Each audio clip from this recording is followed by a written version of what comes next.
if you need kuomba ruhusa, if you need to ask for permission kwenda gym, you need to navigate that relationship pronto.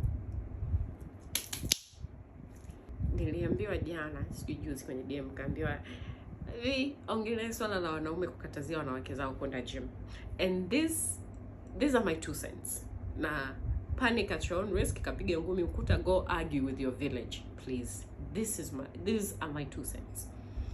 Kuna wanaume ambao wanalalamika kwamba mke wangu nimemlipia gym haendi, namnunulia nguo za mazoezi haendi, yani chochote cha mazoezi atakachotaka nampa hafanyi. Take note kwa wanaume, utakuta they are very secure in their relationship. Very secure. Afu kuna hawa wanasema mimi mwanamke wangu siwezi kumruhusu kwenda gym. Take note. Utagundua wana makando kando, yani wana vitu vya ni vitu viwili ambavyo nimeviongelea tu juu. Kama mahusiano yako yako secure, as a man, wote waga tunajua na tabia zetu. Wanawake tunajua tabia za wanaume zetu, wanaume zetu wanajua tabia zetu, hata kama hawazisemi, hatuambiani.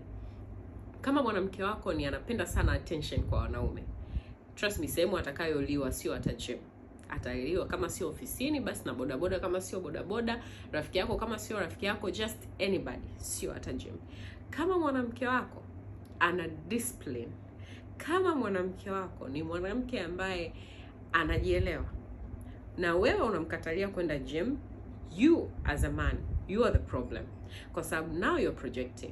Kama wewe ni mwanaume ambaye ukienda gym unavyoona wadada walivyovaa, kwa sababu gym kuna wadada wa kila aina na kuna mavazi ya kila aina. Kama vile unavyoona wewe inakukarakasha na unaenda unapita nao, now you're thinking mke wako itamkuta the same thing, that's projecting. Na hapa ndo controversy inapokuja. Wewe kama mwanamke, why inabidi uombe ruhusa kwenda gym? Why unaomba ruhusa to look after yourself? Mahusiano ambayo inabidi mtu ukae kuomba ruhusa kwamba babe naomba ruhusa nataka nianze kwenda gym, that's not a relationship, that's a prison. Na hicho tu ni kitu kimoja ya vitu vingi ambavyo mtakuwa mnakataliwa kuvifanya kwa sababu hamjaruhusiwa. Go argue with your village. Swala la wewe kwenda kufanya mazoezi, kama wewe ni kiruka njia, then ana haki ya kukataza kwa sababu wewe hujui kukataa.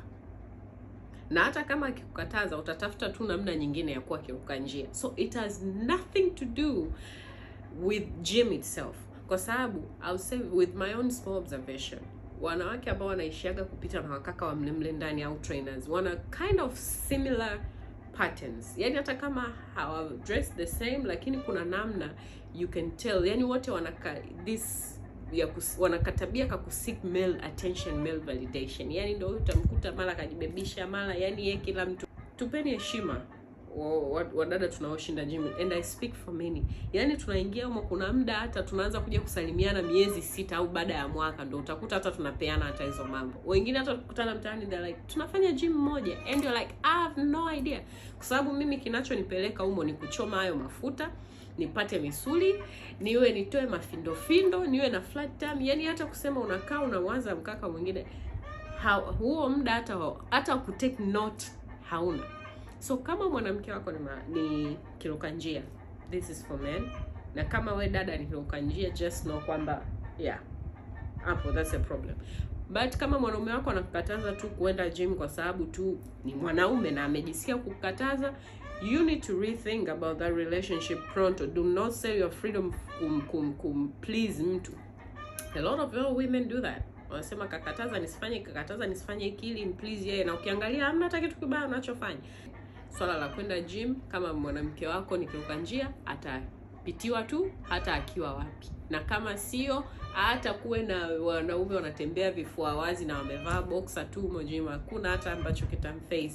So it's time nadhani inabidi ife. Wengi mnatembea nayo tu for the sake ya feel powerful. It's time it needs to die. And my dear, to all the women, if you want to go to the gym, go to the freaking gym.